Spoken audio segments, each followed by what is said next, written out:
You can turn your competitors' traffic into your customers. Do it right, it's 100% legal. But do it wrong,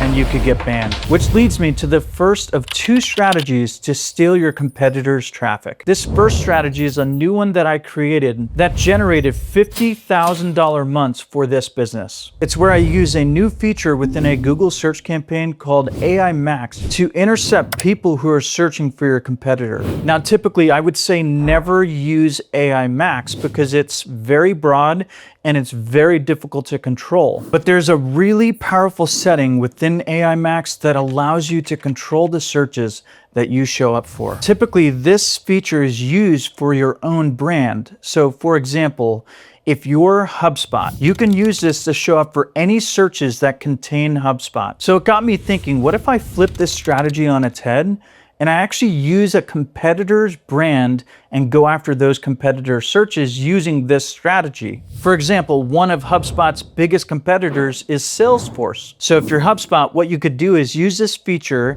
and put in Salesforce to show up for searches that contain Salesforce. But before I share this exact strategy, you absolutely need to know this, because if you don't, you could get your account banned. And this is a very subtle nuance that 99% of people misunderstand. My competitors sent me a legal threat saying that I was illegally stealing their traffic. They claimed that I was breaking the law by basically bidding on their brand. So I pulled up Google's actual trademark policy and I found something interesting. While they were writing angry legal emails, I was stealing their customers. And I doubled down. But wait, was I actually breaking the law? Here's what they didn't know. Google has one very specific rule when it comes to this. And if you know it, you can legally target any competitor's brand. This rule allowed me to steal $50,000 of business per month legally. You can even have their name on your landing page, but you cannot have their name in your ad text. So now that you know how to use this responsibly, we can get into the 4-step strategy to steal your competitors' customers.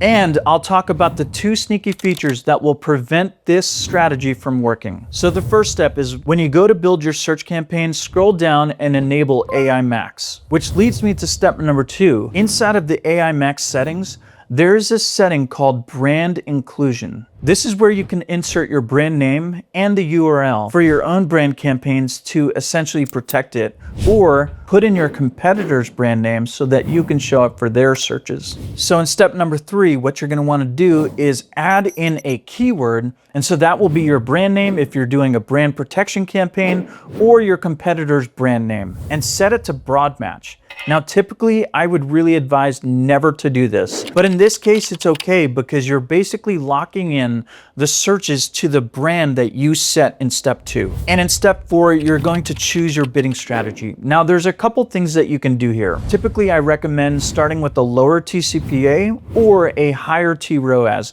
just to kind of test the waters and make sure that you're going to get conversions. What you can do is transition to manual CPC and set the bids really high so that you start to beat your competitor in where you show up in the search results. That's exactly how I added an additional $50,000 per month of additional revenue for this business. And don't forget to turn off the text URL expansion and make sure you turn off the text customization. Oh, and another really kind of cool tip. You're going to want to make sure that you exclude things like career or job that are really just not purchase intent searches. And even oftentimes you're going to need to exclude like the CEO or the owner of a particular business because they show up in searches that contain the brand name.